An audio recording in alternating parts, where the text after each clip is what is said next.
rencontrer les clubs pour pouvoir partager avec eux, pour pouvoir échanger sur la fonction employeur, afin qu'ils puissent mieux appréhender ce nouveau statut pour les clubs qui souhaitent devenir employeurs et permettre aux clubs aussi qui étaient présents, qui le sont déjà, de venir nous faire des retours d'expérience, des témoignages. Donc une journée assez riche et beaucoup d'éléments, beaucoup d'informations qui ont été partagées. L'intérêt, c'est vraiment de permettre au club de pouvoir continuer à se structurer, à se développer, à se professionnaliser. Un emploi dans un club, on est conscient que pour certains clubs, c'est vraiment franchir une barrière. Ça va entraîner de nouvelles responsabilités au niveau du club. Le club va vraiment changer de statut. Les attentes des clubs étaient beaucoup aujourd'hui sur les notions financières, les aspects financiers.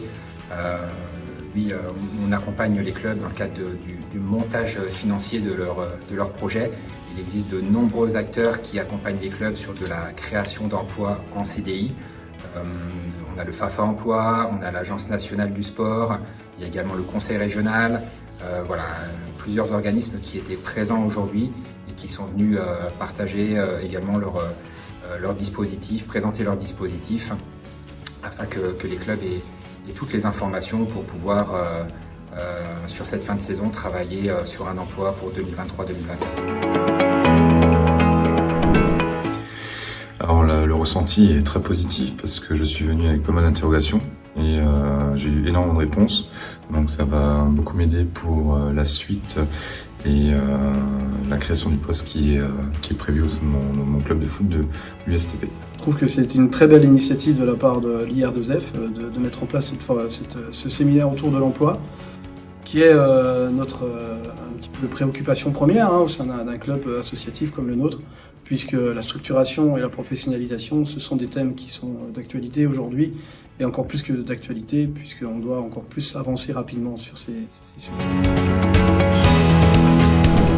L'intérêt, c'est d'avoir déjà des acteurs du monde professionnel, que ce soit l'IR2F qui présente leur dispositif FAFA Emploi notamment, et les évolutions, puisqu'on sait très bien que tous ces dispositifs évoluent très régulièrement, que ce soit jeunesse et sport, par l'intermédiaire de l'ANS notamment, et puis également des organismes comme l'AFDAS sur l'alternance, les formules d'alternance, mais pas que, puisqu'ils proposent aussi d'autres services qui sont intéressants dans la structuration d'un club et l'accompagnement d'un club, et puis également des spécialistes type profession loisirs, PSL, sport loisirs, qui proposent aussi des services intéressants.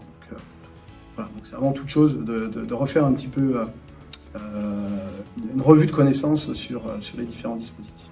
Alors effectivement, c'est de prendre notamment toutes les informations concernant les aides possibles pour la création du poste qui est prévu là en septembre, dont le club m'a fait la proposition et auquel j'ai accepté. Et donc effectivement, l'intérêt premier aujourd'hui, c'était de découvrir exactement ce qui était attendu pour avoir toutes nos chances, parce que c'est sur dossier, et toutes nos chances pour que je sois embauché au sein de l'USTP au 1er septembre.